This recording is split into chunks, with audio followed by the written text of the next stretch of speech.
And these protections will be enforced by a new consumer watchdog with just one job: looking out for people, not big banks, not lenders, not investment houses, looking out for people as they interact with the financial system.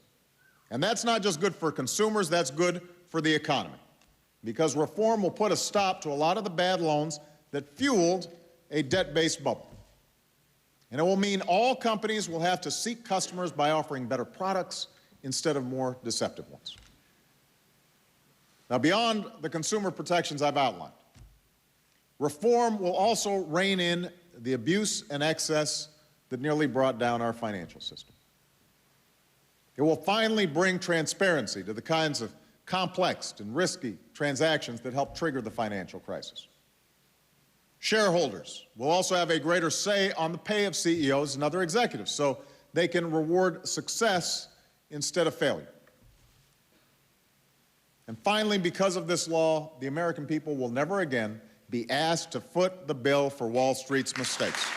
There will be no more tax-funded bailouts, period.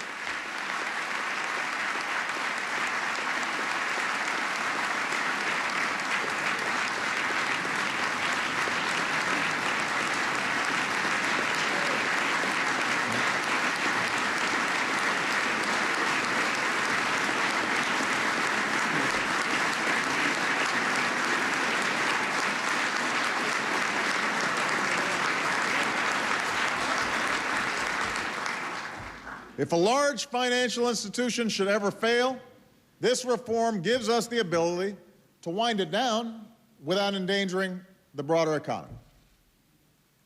And there will be new rules to make clear that no firm is somehow protected because it is too big to fail, so we don't have another AIG.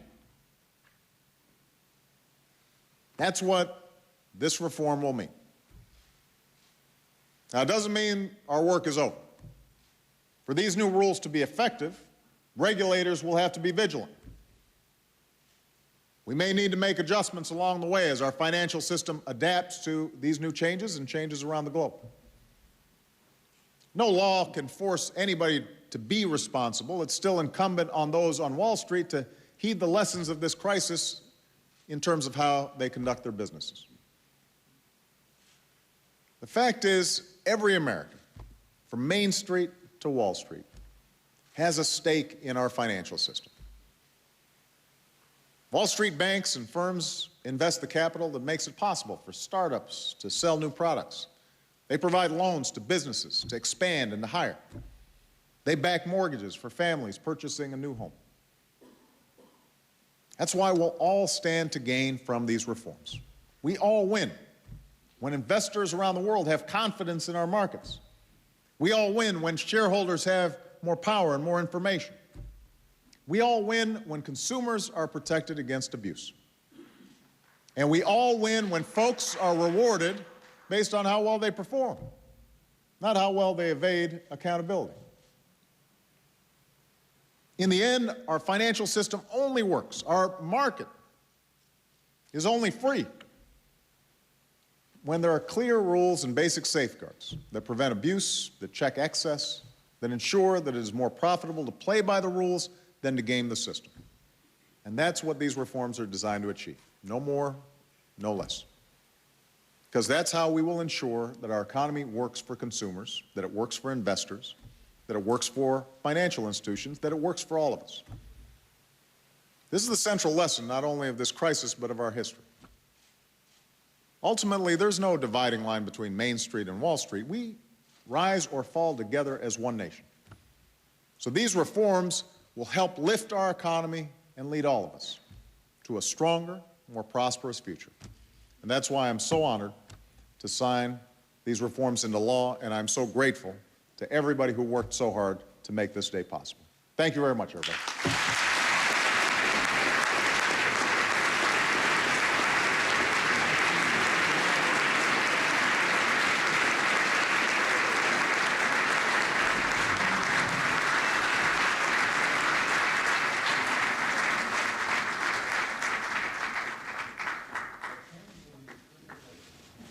All right, President Barack Obama there signing into law now Wall Street reform, as you just heard him saying, partisanship was put aside to make this the new law of the land. Wall Street reform, which means regulators can take down failing financial firms and create new consumer protections, like addressing what the president called unfair rate hikes, just to name a few there.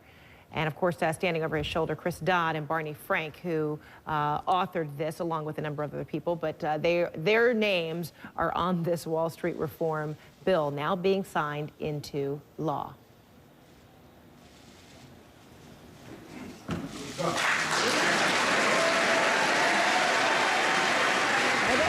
with a few handshakes and a few signatures and a few embraces there with Barney Frank, President Barack Obama, and there with Chris Dodd. Their names on this Wall Street reform bill, now law. And you saw it happen right here, live on CNN. We'll have much more straight ahead after